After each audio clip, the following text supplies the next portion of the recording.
জান্নাত লাভের উপায়, সফল কাম মুমিনের গুণ কি হবে? আল্লাহ তাআলা 5 নাম্বার আয়াতে আল্লাহ তাআলা এবার 5 এবং 6 দুইটা গুণাবলী একটা আয়াতের ভেতরে বলে দিলেন। যারা পারেন আমার সাথে পড়েন, ওয়াল্লাযীনা হুম লিআমানাতিহিম ওয়া আহাদিহিম রাউন। সফল কাম মুমিন তো তারা, এরা জান্নাত লাভের জন্য কি করবে? জান্নাতি মুমিনদের গুণ হবে আমানতের খেয়ানত করবে না, ওয়াদা ভঙ্গ করবে।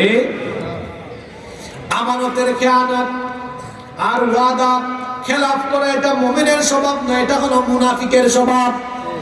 এজন্য আল্লাহর নবী বলেছেন মুনাফিকের যে স্বভাব আছে তার মধ্যে এই স্বভাবগুলো মুনাফিকের। ইদা হাদ্দাথা কাযাবা, যখন সে কথা বলে মিথ্যা বলে।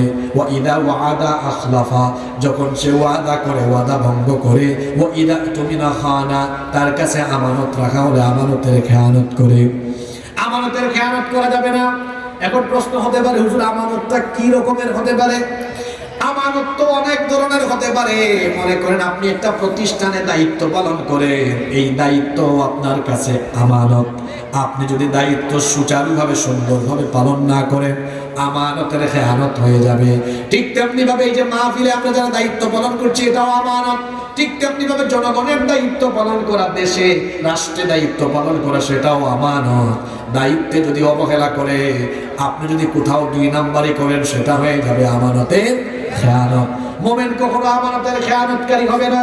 আপনার কাছে কেউ টাকা পয়সা জমা রাখলো, আপনি সেই টাকা নিজের সম্পদ মনে করে ভোগ করে ফেললেন। এই রকম চোর আর ডাকাত সমাজে কম বেশি আছে না নাই? এটা হলো আমানতের খেয়ানত। মুমিন তো আমানতের খেয়ানতকারী হবে না। কেউ আপনার কাছে একটা কথা বললো ভাই এই কথাটা কাউকে বলবেন না, দেখে যায় সেও আরেকজনকে বলার পরে বলে আপনি এটা কাউকে বললেন না, তাহলে বলেন তো কথার আমানত থাকলো না, খেয়ানত হয়ে গেল। ঠিক তেমনি ভাবে ওয়াদা করে ওয়াদা নষ্ট করা, ওয়াদা খেলাফ করা, এইটাও হলো মুনাফিকের আলামত। এটা মুমিনের গুণ নয়, বরং মুমিনের গুণ হলো ওয়াদা রক্ষা করা। আমাদের সমাজে ওয়াদা ভঙ্গকারী এমন বহু মানুষ আছে। আপনার কাছ থেকে 1000 টাকা ধার নিল, ওয়াদা করলো ভাই আগামী 2 জুমা পরে দিয়ে দিব। 2 জুমা গিয়ে 200 জুমা চলে যায়, তার আর দেখা মিলে না। এই ওয়াদার পর খেলাফ কেন করলেন ভাই?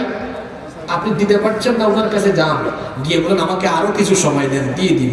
ওয়াদা নষ্ট করবেন না, কারণ ওয়াদা খেলাফ করলে মুমিন থাকে না, কি হয়ে যায়? মুনাফিক হয়ে যায়।